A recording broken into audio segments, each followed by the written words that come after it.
Hello, everyone, and welcome to week 4. This week it's Veterans Day holiday, so there'll be no Zoom class meeting. Our next meeting will be held on November 18th at 6:30. So I want to go ahead and go over with you week 4. So under the instructions. So this week we're going to be reading in our textbook chapter 7 and 8. And within chapter 7, you're going to learn more about how to observe children's language and speech through conversation and the difference between speech, so receptive and expressive language. And embedded within module 4, I actually have a little sheet that shows you the difference between the two. So make sure you check that out. Again, it's embedded in module 4, and it just says receptive versus expressive language. So make sure you look at that.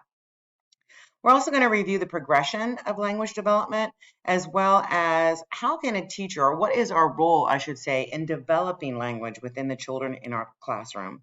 We'll also examine ways a teacher can help all children with language development. So that is chapter 7. And then in chapter 8, you're going to be able to describe the process of using time sampling for recording of children's activity in their free choice time. Now, this is something important because we will be utilizing time sampling for our next observation. So make sure you read that carefully.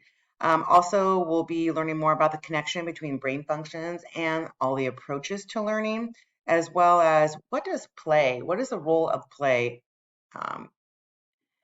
have in learning. You'll also be able to give some cognitive development examples from Piaget, and also we'll be talking a little bit about my favorite person, and that is Vygotsky's. So we're going to learn about Vygotsky's philosophy and the role of what a teacher, how the teacher should be scaffolding learning. We'll also be talking about the differences between cognitive abilities as they relate to attention span. And then the SLOs we're going to address in this week, there's 2 of them.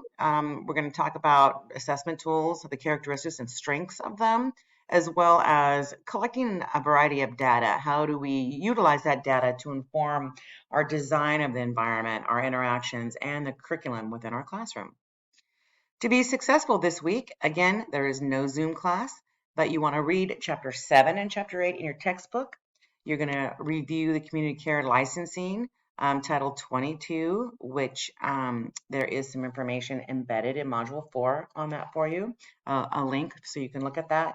And then the quizzes, you will be able to take quiz 7 and quiz 8, and they are both worth 10 points and due by the 12th of November. So make sure you either take it before Veterans Day or by Friday the 12th. And then our discussion this week is gathering information. So your original thread is going to be due on Wednesday with your 2 peer posts due by Friday the 12th, and all 3 of those posts must be completed on different days of the week.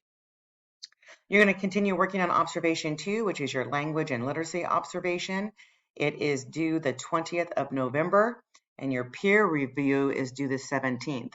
Now, if you were unable to make our meeting last week where we discussed this observation in depth, I recorded it and it will be embedded in last week's module, so you can use that as a reference or a resource. It's a great resource.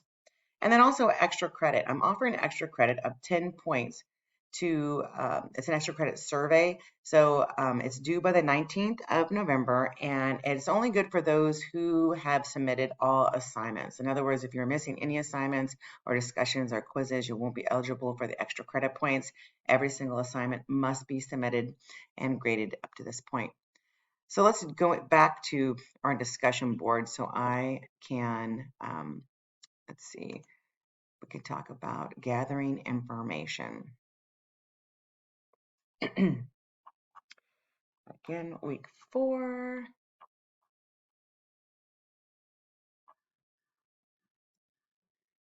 Here we go. Okay, so language development. It is not uncommon to want to finish a sentence when you think you know what a person is trying to say. A lot of people do this. I found myself when I was younger doing it all the time. How can this behavior impact language development in a child? Very important. How can you finishing the child's sentence rather than letting them finish their own thoughts? How can that behavior impact their language development? Again, the original thread is due the 17th with the 2 peers posts due by the 19th. And let's go back. And that is it for this week. If you have any questions, please email me. If not, have a fabulous week and I look forward to seeing you soon.